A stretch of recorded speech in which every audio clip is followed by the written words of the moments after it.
I'm Luke Alexander Yates. I'm 30 and from London. I met my late wife, Samantha, who had cystic fibrosis, when I was 16. We continued to date through university, where she trained to be a primary school teacher.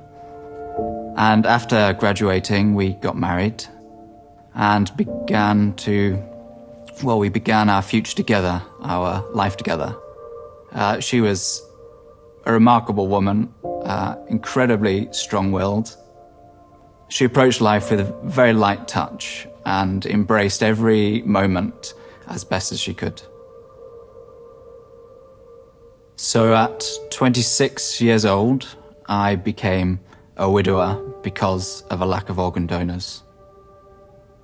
A very severe chest infection meant that Sam's lungs were unable to provide enough oxygen for everyday life. So hooked up to oxygen cylinders, to ventilators at night, and taking handfuls of pills to control all of the symptoms, we eventually were listed for a double lung transplant. That was her only chance of survival. Waiting for a double lung transplant was unbelievably challenging because when your lungs are failing, all the simple tasks of every day were extremely challenging. Making a cup of tea was nearly impossible. It's actually emotionally very painful and physically very painful.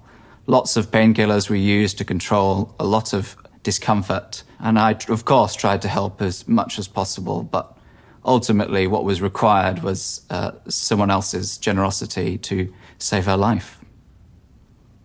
We waited 3 years and 3 months for a call that never came. The lack of organ donors is a real stumbling block. There aren't enough in the UK.